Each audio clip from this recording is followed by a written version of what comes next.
What up, y'all? GI operation. Hey, I went to that Lake Station Black Lives Matter, Black and Brown Lives Matter protest rally yesterday. And I'm glad I did.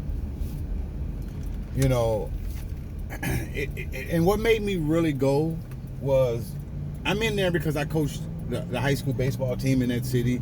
So I wanted to get to know the residents of that city. But so I looked for groups, and things like that where I can get some to know the residents and they can get to know me. Maybe I can get more kids out to play baseball, so that, it can improve the high school product. When I took over that program, that's what I wanted to do. I wanted to bring a state championship. I want to win a state championship, but you got to build it. And it's going to take some years. And a lot of times people don't get that. That's always the goal.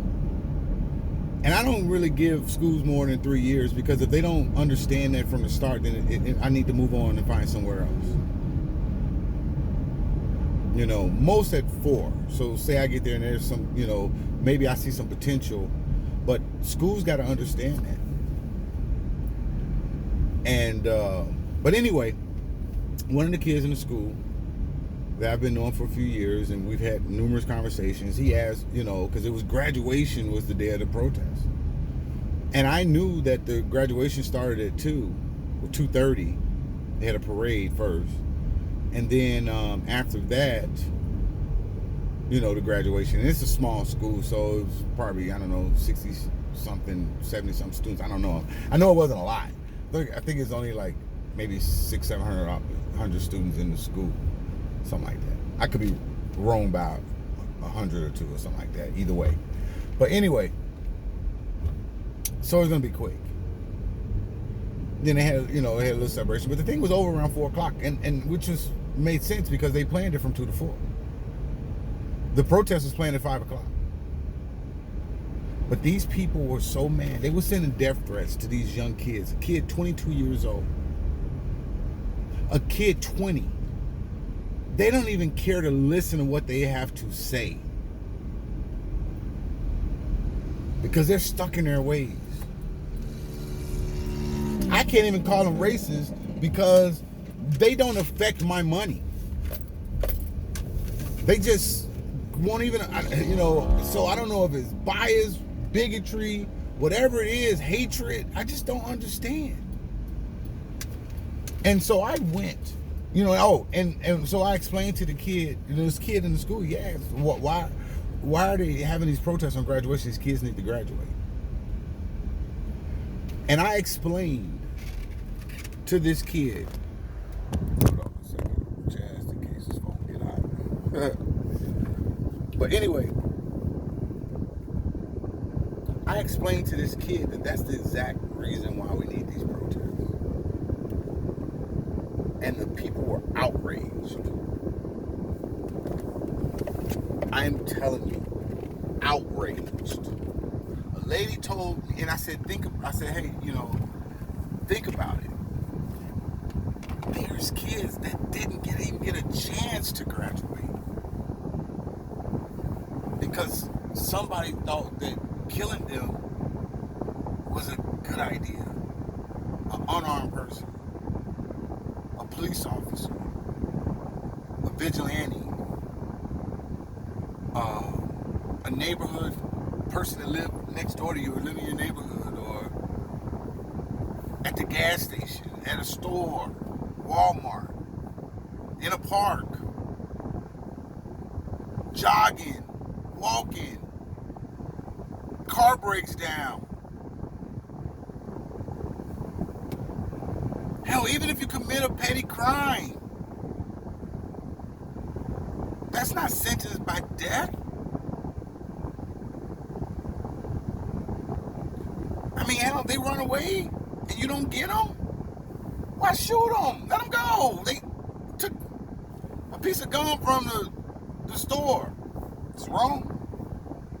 But people like that, you're going to catch them. Because they're going to keep doing it. But shooting them in the back? But I didn't say all that to the kid. I just said there was kids that that didn't get a chance to make it, to see their graduation. Tamir Rice, Michael Brown. Well, no, Michael Brown did, I think.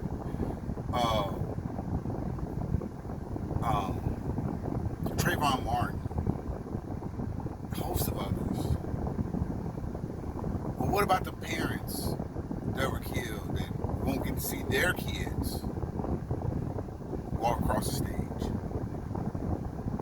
So the excitement and the joy that you have that these kids are going to feel at our school today and across the nation in this 2020 year, yes, I would love to see these kids be able to graduate. And they are going to be able to graduate. Yeah, we all feel for them. Empathy. We all get it. We do. But this protest is not stopping them from graduating. It's not at the school. It's many blocks away, and the police have, and the organizers have worked with the police and the mayor. So, but then after that, this lady came on the post. Why are you? I said, do you understand now? This is what it's for. It's so that more kids can graduate. More parents can get see their kids graduate. A little bit of sacrifice now. A lot of big improvement later. It's the same thing why they shut down the city. The same thing why we shut down school. Shut it down so it can get better, right? But anyway, this lady, she came in. You're being condescending. Aren't you an employee of the school? Ma'am, I'm the high school baseball coach. You're absolutely correct. And I waited to comment what made me comment was they were sharing all these people commenting that they're on the wrong side of history. Period. I know we can agree or disagree, but they are definitely on the wrong side of history. I mean, I can vote because somebody marched. White women can vote because somebody marched.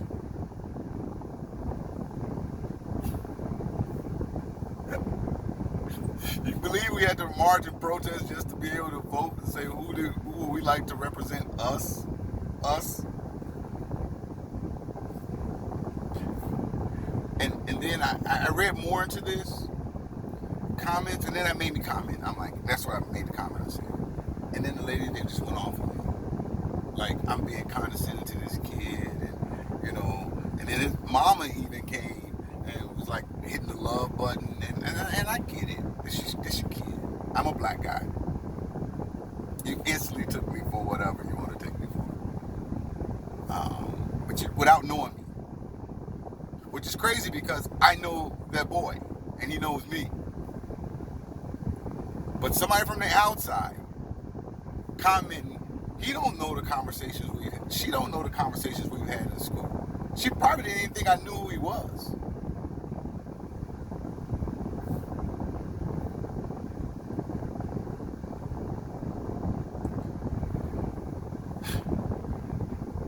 Sometimes you have to sit back and observe.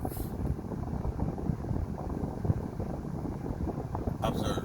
Because a lot of times you're going to be wrong. It's assumptions, assuming. Make an ass out of you. Not me. But anyway. And I finally said to her, I said, look, ma'am, yeah, I am the baseball coach. I'm also a black man. I'm 47 years old. I'm a veteran of the United States. I support you just like you support me. Or I support you as you should support me. I don't know you from Adam. I've never met you. But I would like to. Anybody know me, I talk to anybody. Talking to y'all, I don't know y'all. I know some of y'all. But hit the like button, subscribe and share.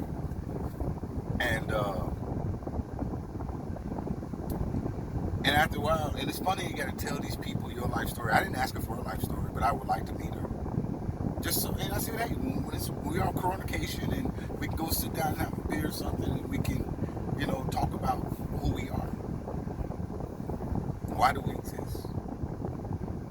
Do we want to live leave this place, this world a better place than what we found it. Do we want to advance things or go backwards?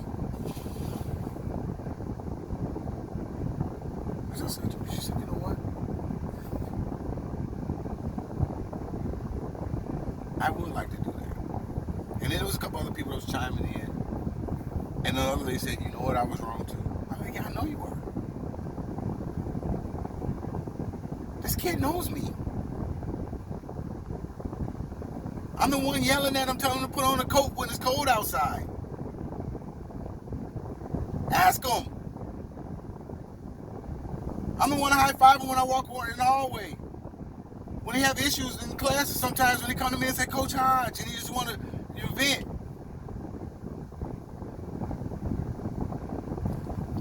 And I treat him like any other kid. He's not treated like that by all those teachers in that school. I see everything. I don't always say anything. But they know what I'm talking about. But they know that I treat them fairly all the time. All of them. Even the little bad ones. Yeah. That's why they share stuff with me. I know more about y'all home lives than y'all think I know. Trust me, your kids tell your business. Some of that business is not good.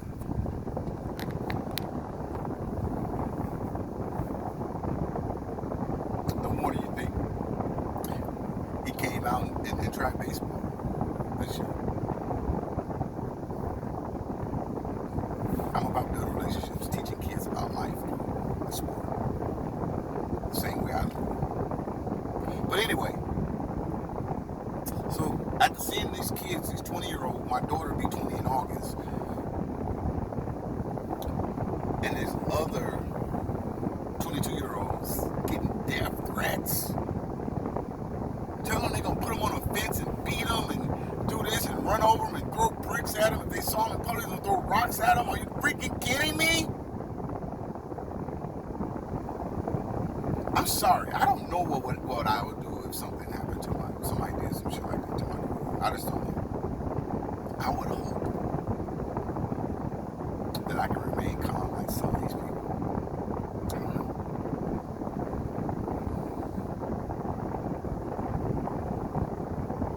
I don't know.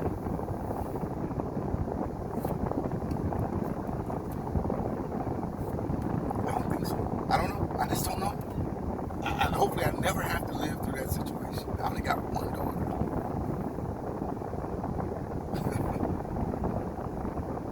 Yeah. And you want to work marching. But I wonder how many other things, even, the white people, and I didn't say white or black or none of that, but they were. But how many of them, how many of you that are white or watching this have ever had to think about that about their kid? As a black man and black mama's mother and father and women, mother, we think about that constantly. Anytime our kids leave the house, if we set a curfew and we say, hey, I need you to call me at 11, and it's 11:01, like, or you be home by that time? Yeah, we mean it. Because anything can happen out there. We at least better be in communication. Hey, I'm running late, this, that, and the other. Here's where I'm at. Can I stay out a little bit longer? Whatever. You better say something. Yeah, we worry. That's when they start driving. I got pulled over picking up my daughter, my nephew from work, and my daughter was riding with me. Well, they worked at the same place, so she picked her up too. I was taking my nephew home. She rode with me to take him home instead of me taking her home or whatever. Then I got pulled over I'm going down, this is in Portage. I'm coming from Porter, like 149, I'm turning west on Route 6.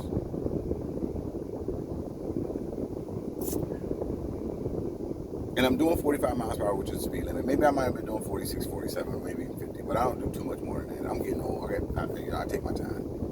Everybody know that. And we were just talking or whatever, and it's 4 lanes, two each way, and this yellow Mustang, I'll never forget it, zoomed past me like I was standing still. And the Porter County Sheriff whipped around, cut on his lights. I thought for sure he was about to go get that Mustang.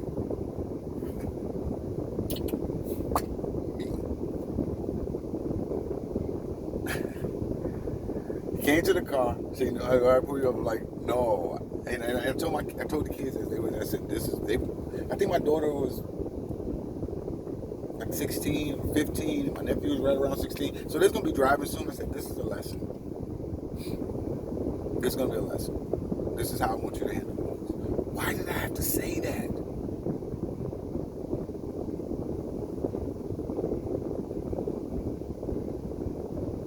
They came to the car. The guy was like, you know, I pulled you over. I'm like, no, take it back. That's the damn line. Where are you coming from?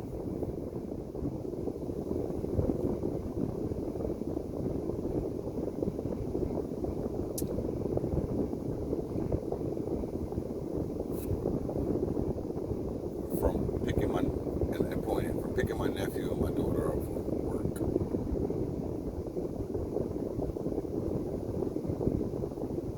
Like people do all the time.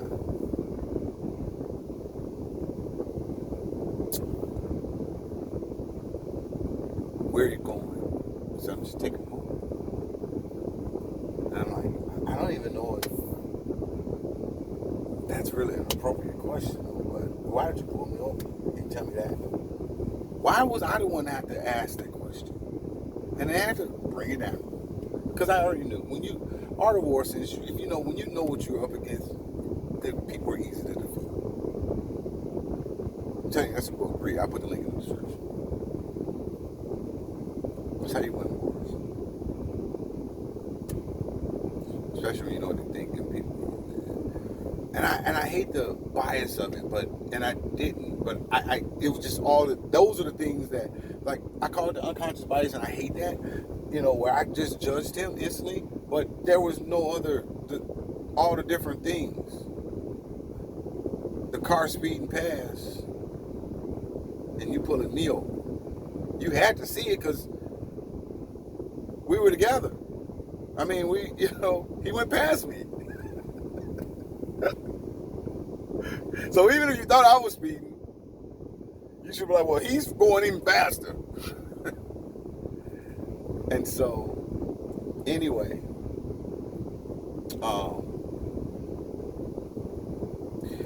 he went back to his car, he got the license and stuff. He went back to his car. This guy took 20 minutes at least. I ain't never been in trouble. I ain't got no record. No warrants. At least I don't know of. If I got a warrant, the police officer gonna be the first one to tell me I got a warrant. I had no freaking clue. Never been notified by a judge I got a warrant or a letter or anything like that in my entire life. But anyway.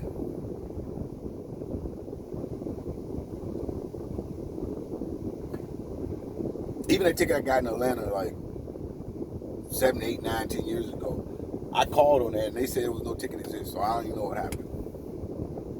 And they sent me an email because you had to email for a court date because I couldn't find a ticket. And they said they didn't have no record of my name and stuff. I sent them a license plate number, social security number, date of birth, all that. Yeah, whatever. They ain't had none of that. Driver's license number. Because I know. I keep their email. Just in case. Like, well, I was not supposed to know. I tried. But anyway, I did what y'all said. 20 minutes, 25 minutes, and I think I might have been recording it. I don't know which phone it's in. It's in one of my phones, old phones somewhere. I ain't throw away yet. I probably should upload it to YouTube. I should have. But anyway, that's how I try to do my videos. Try to upload. So, preserve history. Maybe I said something poignant. Maybe 50 years from now, people gonna look back and say, man, that dude, Ryan, GI Operation, and he, the CEO of Black Folk Hotspots, he tried. he kept telling people.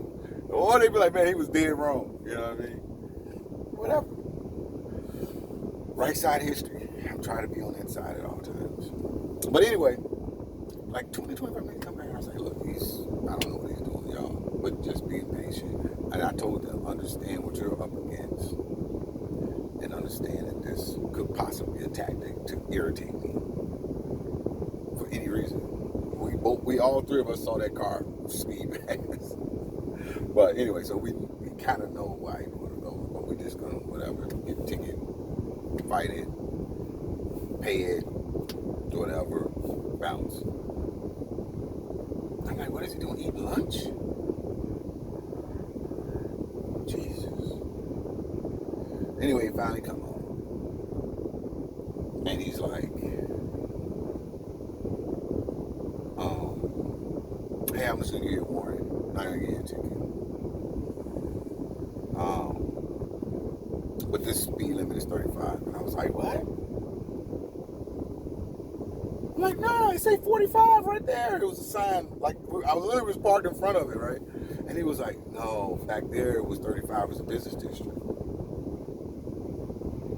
Which is the same spot that that car passed through. And I was like, oh, I said, man, get out of here, for real? And I just like, whatever. But the next day, trust me, I went back and I looked, and he was correct. So what I thought I was doing the speed limit, I really was doing like 10, 15 over. But that car had to be doing way more than that because he passed me standing still. But I was like, yeah, whatever. I already, whatever. And so for like it goes 55. No. It goes 45. Well, if you go all the way back to Chesterton, it goes 55 to 45 to 35 for like 2 blocks or a block. And then jumps back up to 45. All the way till you get to, Holbrook, I think. Gotta know that. I ain't trying to I'm trying to limit my exposure to police officers. Maybe, I don't know what happened. Maybe they're having a bad day one day. The boss got in trouble, I don't know. But you never know. Black or white, I'm telling you. It ain't just white ones. The white ones do things painfully obvious. The black dudes do things sometimes. You don't necessarily have to worry about getting pulled over for that.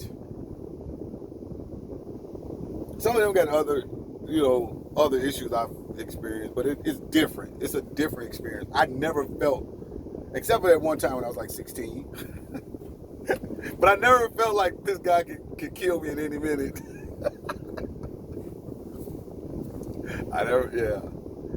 But I've had some that I had to bring down from 10 to 1. I'm like, dude, you got the wrong person there. But anyway, that was a lesson.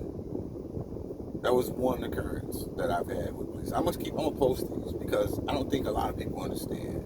And I know that seemed to me like that was a profile. So here's the crazy part. I got buddies that are police officers, and I'll call them up when I have certain issues and certain thought processes. Like even then, I'll call them up like, man, look, this is what I was doing. This is what happened. Can I report this? Because I'm a firm believer in the more things they got in there. I was told by a police officer years ago, a black guy, at the police officer told me to go back to my town and eat. And a white guy that filed a report because their report goes into their file. And so it affects them for promotions. But now I'm starting to rethink that because if this dude that just killed Big Floyd in Minneapolis, as the president calls it, Minneapolis.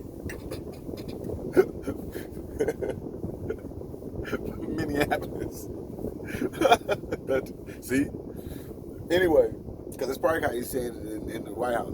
Minneapolis. Look at them.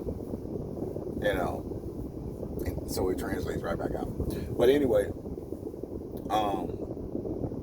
yeah, that dude, from my understanding, I don't know how true this is, but I thought the source was pretty good. But 18 times in 20 years on the force, something like that. That dude's like averaging like one every year in a couple months.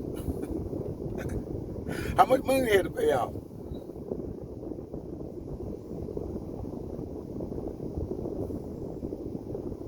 How much money? They didn't have to pay out for abuse or families that he might have, some excessive force. Is it worth? It's probably worth getting rid of him. Shit, he's a bad investment. How many of y'all can get written up or disciplinary action for 18 different things? What kind of kamikaze type of shit is that? It's not good. You don't want no training your people. I don't care if y'all do consider them like Rambo, Terminator or something. Let's bring in Gary had one of those dudes, white dude, damn, what was his name? He was cool as shit though. It was like he always gets his man. I forgot that dude's name. I liked him. I was just being medic, so I used to always interact with him. Now, I don't know if he beat. Yeah, he always got his man because he beat the crap out of somebody. He was cool with me. So if something happened to him, I'd be like, yeah, because I don't know. But he had that moniker. Brew Baker, Brew something, Brewski, I want to say. And then they had this other dude that was in Indiana. The medics can have the police arrested. In Northwest Indiana, at least, where I was a medic at. I threatened to have a police officer arrested at a car accident scene. As long as it's a medical scene, they're in charge. The police have to listen to them. Clear the scene. Get back. I had a police officer. I got to as a medic. I got to a car accident. There was. This was mid-90s. Guy had like an old 98, short body, like 85, 86. Nice. Young dude, little fro, whatever. Had 4 or 5 little nieces that were probably way over the limit of people needed to have in the car. And an older white lady who was driving like a Ford Escort.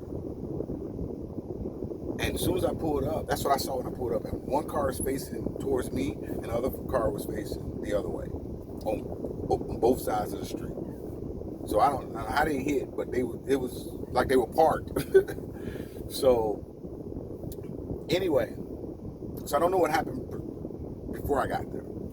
So, but I'm looking at the damage. The 98's front end was smashed in, and it was like not even a scratch on the Escort. So as a medic, my thought was to observe, observe the scene. That's what we're taught. Before you do anything, you just can't run into something. You gotta at least look around. See if ain't no dude right there with an AK-47 about to point at your head because your dumb ass, this was a stage scene and now you about to get shot. Please look.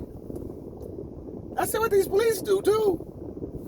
Observe the scene. Everybody tells you that. You gotta observe before you can act. I know that the police are teaching that. Same thing with firemen. They just don't run in the damn building. They get there, they observe the fire, their chief or whatever says, this is what we're gonna do. You do this, you do this, you do this, you do this. Now, if there's a school shooting or some shit, yeah. Sometimes, you need to, you see the dude, the shooter, you got a really good description. Yeah, you might have to blow his damn head off if you don't put the weapon down. They just murdered fucking kids, teachers for what? Because he was mad?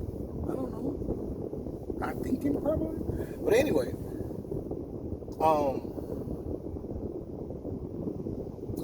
so I go. He meets me at the door. Sombrello. Danny. And he's like, hey, go check on the old lady. And I'm like, all right. Is she all right? Yeah. So, and I'm like, okay. And then I go, what about them? No. Check on the old lady. I'm like, well, no. So I'm like, I see what's there, and I look. Hey, I told you to go check on the old lady. I said, hold on, dude. Who you talking to? I see all this damage. I see kids that might not even know they're injured. I know he ain't never been damn seatbelts in the car. And the way his car smashed in, there was probably a lot more damage than force to his car. And I know little accidents can do damage, big time things to cars and shit. But that's, whatever. Okay, not be neck, whatever. So, and there's only one medic, me. I called for backup already. For another ambulance to come because I have way more patients I can take. So, I did that instantly before I even got in the car. Forgot about that. Then, so I go to the car and I ask the lady, is she okay? Have any pain anywhere? This, that, and the other. She's like, no, I'm fine. So, ma'am, would you like to go to the hospital? Can you get out? Can you walk? Can you grab my hands? And this, that, and the other. She's like, no, I'm fine.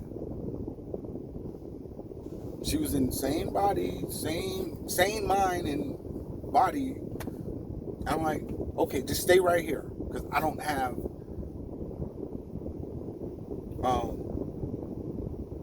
enough people, so I need her to sign a refusal to transport. But I need to go check on these people right away. So don't move. And then you got people around the car going, hey, yeah, take her to the hospital, ma'am. You need to go to the hospital. And they just right there. And I tell the cop, get them back.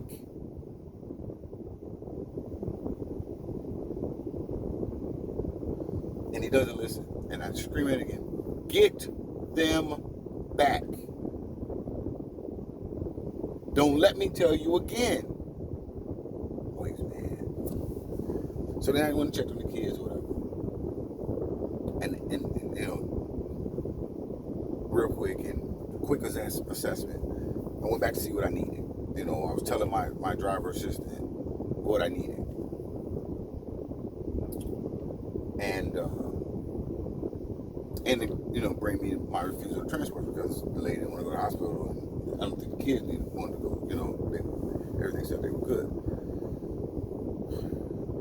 But when I finished checking with the kids, when I get back to the ambulance to grab, my something, the lady is sitting in the back of my ambulance.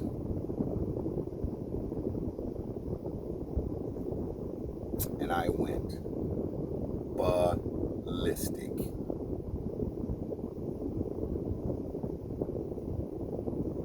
What the fuck did I tell you to do? Why is she sitting in the back of my ambulance? Well, I helped her. Why did you move this lady?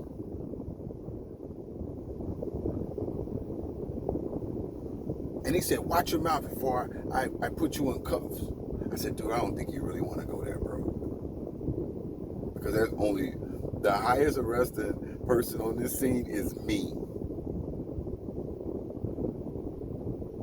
You can't have me arrested. You obviously don't know the policies, the laws. Again, answer if that lady, you mess up that lady's neck, it's gonna be your fault. She hadn't signed a refusal to transport. She was still technically under my care. Oh, I was hot. Because she don't want to go. I can't make her. I can't. By law.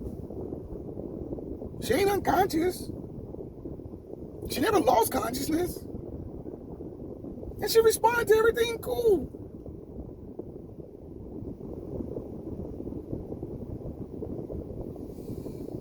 I was so pissed. I might have threw something. My clipboard or something. I knew I threw my clipboard. I threw it down on the ground. I was so fucking pissed.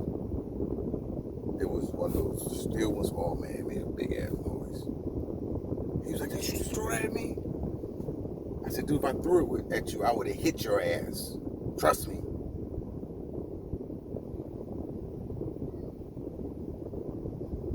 And he was like, I'm gonna put you out of it. I said, no, you know what? Matter of fact, fuck it. I'm not talking to you no more. Get your fucking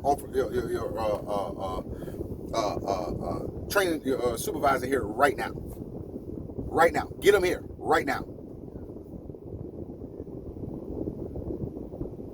So he get on the mic and he called the dude, pull up, 2 more cars pull up. I think they might have been hurry, but the supervisor pulled up too. And I said, he was like, well, sir, you know, whatever. This medic. I said, he's talking about he's gonna have me arrested. I said, dude. And his supervisor looked at him and he said, Danny, shut the fuck up before he tells us to put you in cuffs.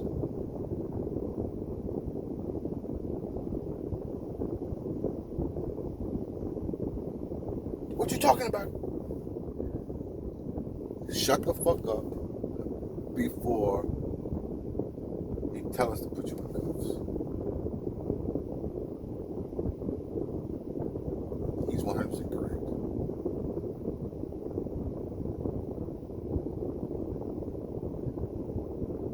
Gotta know the rules. First thing I do when I go to anything, I read the rule book. I got to learn the rules and not know which rules there are. I mean, this place may be different from this place. They refund policy at this store may be different from this one. You got to know. Can't be mad after the fact. I could have been spiteful too. I might have, you know, we still having first in 2020, the first black something. Maybe I'd have been the first black medic to have a white medic, the white police officer arrested. Come in the record books. But that dude, he was piping hot. And I was telling my partner on the way back, I was like, dude, God, I would hate to see that dude on the streets. But it's just me and him. I mean, if he had no gun, I'd probably beat his ass. If we was just mano to mano, we met in the park and let him go. At least it'd be a fair fight, right? I could lose or he could lose, but at least it'd be a fair fight. But if he got guns and tasers, I don't think they had tasers and stuff like that, but guns and nightsticks and handcuffs, yeah, I'm probably gonna lose.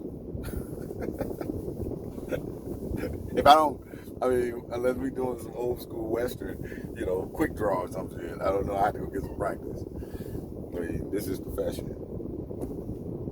But anyway, and then I heard rumblings that he said that if he met me on the street, he would take me to jail. And I'm like, okay. So I wrote a letter to his police chief, his supervisor, my bosses, the mayor. I CC'd all these people. And I told him about the incident.